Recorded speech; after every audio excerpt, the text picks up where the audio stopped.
नमस्कार, आप सभी का एक बार फिर से स्वागत है हमारे चैनल भक्ति ज्ञान में। आज सुनेंगे माता के 7वें स्वरूप माँ कालरात्रि की कथा। देवी कालरात्रि माँ दुर्गा की 7वीं शक्ति है। नवरात्र के 7वें दिन माँ कालरात्रि की पूजा का विधान है।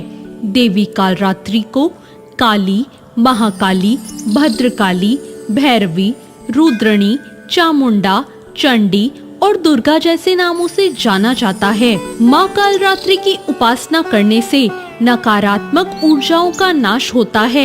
ऐसा कहा जाता है कि देवी कालरात्रि का नाम लेने से ही राक्षस, भूत, प्रेत और पिशाच पलायन कर जाते हैं। माँ कालरात्रि की उपासना करने से ग्रह बाधा से भी छुटकारा मिलता है। माँ की आराधना करना भक्तों को शुभ फल देता है, इसलिए इन्हें शुभंकरी भी कहा जाता है। माँ कालरात्रि माँ दुर्गा के 9वें स्वरूप में 7वीं शक्ति है। इनका रंग कृष्ण वर्ण का है और उन्हें काला रंग अत्यंत प्रिय है। इसी कारण उन्हें कालरात्रि कहा जाता है। माँ कालरात्रि की 4 भुजाएं हैं, जिसमें बाएं हाथ की दोनों भुजाओं में कटार और लोहे का कांटा धारण किया हुआ है और दाएं हाथ अभय मुद्रा और वर मुद्रा में है। पौराणिक कथा के अनुसार दैत्य शुंभ, निशुंभ और रक्तबीज ने तीनों लोकों पर अपना आतंक मचाना शुरू कर दिया, तो देवतागण उनसे परेशान हो गए और भगवान शंकर के पास मदद के लिए पहुँचे। रक्तबीज के पास वरदान था कि जैसे ही उसके रक्त की कोई भी बूंद नीचे गिरती, वैसे ही और रक्तबीज उत्पन्न हो जाते। उससे परेशान होकर सभी देवतागण भगवान शंकर के पास गए। भगवान शंकर ने देवी पार्वती से राक्षसों का वध करने को कहा और अपने भक्तों की रक्षा करने को कहा। भगवान शंकर का आदेश पाकर देवी पार्वती जी ने दुर्गा का रूप धारण कर लिया और शुंभ निशुंभ का वध कर दिया।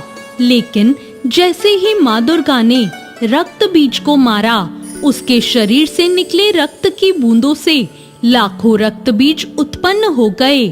तब माँ दुर्गा ने माँ कालरात्रि का रूप ले लिया और माँ कालरात्रि ने इसके बाद रक्त बीज का वध कर दिया और उसके शरीर से निकलने वाले रक्त को अपने मुख में भर लिया। माँ कालरात्रि की पूजा रात्रि में करने का विधान है। तांत्रिक अपनी मंत्र साधना के लिए इस दिन का पूरे वर्ष इंतजार करते हैं। मान्यता है कि इस दिन मंत्र सिद्ध होते हैं। नवरात्रि के 7वें दिन सुबह उठकर अपने नित्य कर्मों से निवृत्त हो जाएं। इसके बाद माँ कालरात्रि का ध्यान करें और व्रत करने का संकल्प लें। फिर माँ कालरात्रि की मूर्ति की स्थापना करें और चौकी पर लाल वस्त्र बिछाएं और उसके बाद मूर्ति या तस्वीर स्थापित करें। इसके बाद माँ को गंगा जल से स्नान कराएं और उन्हें अक्षत, धूप, रात रानी के फूल, रोली, चंदन, कुमकुम आदि अर्पित करें। साथ ही माँ कालरात्रि के मंत्रों का जाप करें। माँ को भोग में पान और सुपारी चढ़ाएं। इस दिन माँ की पूजा करते समय उन्हें गुड़ का भोग लगाएं। माँ कालरात्रि को गुड़ बेहद प्रिय है। भोग लगाने के बाद घी के दीपक और कपूर से माँ की आरती करें और प्रसाद सभी में वितरण करें। माँ कालरात्रि की पूजा का मंत्र है, या देवी सर्वभूतेषु माँ कालरात्रि रूपेण संस्थिता, नमस्तस्यै नमस्तस्यै नमस्तस्यै नमो नमः। दूसरा मंत्र ओम कालरात्रि देव्ये नमः और तीसरा मंत्र ओम ऐं ह्रीं क्लीं चामुंडाय विच्चय। इन मंत्रों से माँ कालरात्रि का पूजन करें। तो ये थी माँ कालरात्रि की कथा। आपको ये कथा कैसी लगी कमेंट करके जरूर बताएं और साथ ही मेरे चैनल भक्ति ज्ञान को सब्सक्राइब करना ना भूलें। धन्यवाद।